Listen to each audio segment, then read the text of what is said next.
Bonjour à tous, bonjour à toutes, bonjour chers collègues, chers participants à mes ateliers et mes coachés, clients, etc. Je suis ravi de vous retrouver dans la saga routine, méthode routine. C'est la fiche 6 qui se nomme Nommer les grands thèmes des routines. C'est la vidéo Cœur de Swan 249.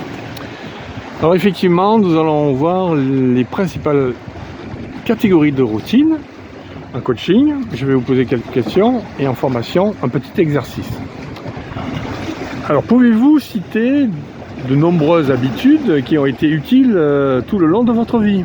Est-ce que vous pouvez faire une petite liste de ces habitudes, de ces routines?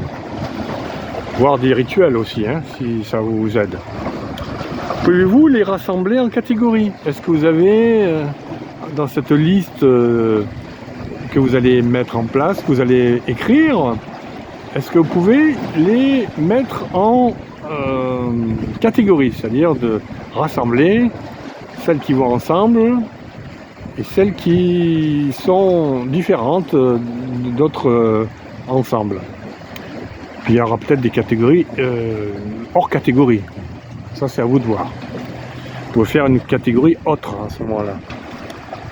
Qu'est-ce que ça vous inspire comme sentiment, comme ressenti, comme émotion lorsque vous faites ceci, quand vous vous rappelez de cette liste des routines du passé et que vous les mettez en liste et que vous essayez de les catégoriser? Pas facile à dire.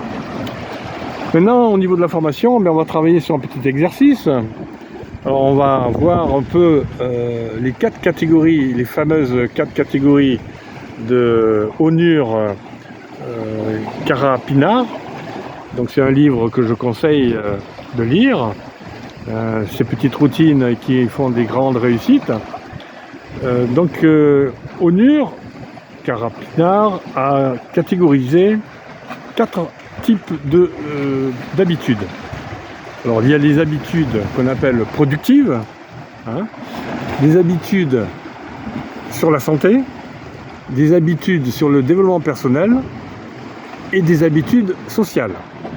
Donc ces 4 habitudes, on va les travailler.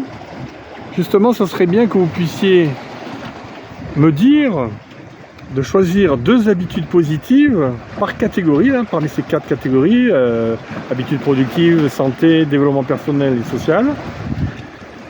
Si vous pouvez me donner 2 habitudes que vous connaissez, que vous avez exploitées, 2 routines que vous avez utilisées en habitudes productives, 2 en habitudes de la santé, concernant la santé, 2 habitudes concernant le développement personnel et 2 habitudes sociales, ça fait 2 fois 4, 8, donc 8 habitudes.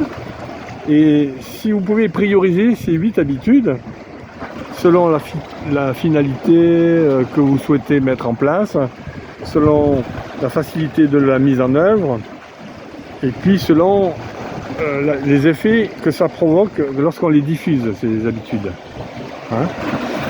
Et j'aimerais que parmi ces 8 habitudes, puisque vous allez les prioriser, vous allez en travailler peut-être 2, les 2 plus importantes, pour celles que vous voulez garder et celles que vous voulez changer. Il y a peut-être des habitudes que vous voulez garder et d'autres que vous voulez changer.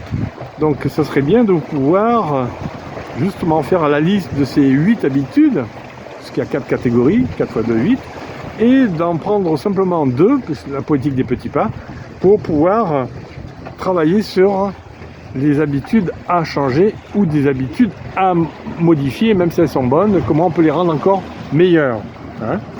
Alors vous pouvez les prioriser selon la facilité de mise en œuvre ou les prioriser selon les effets que ça produit sur vous et sur votre environnement, sur vos relations. Et s'il y a 2 listes à faire, vous pouvez les faire.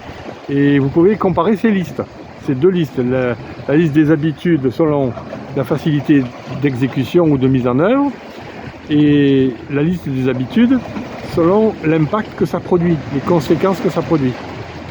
Voilà, c'est un petit exercice à faire, qu'on fera d'ailleurs en coaching ou en formation, ça dépendra de ce que vous voulez faire.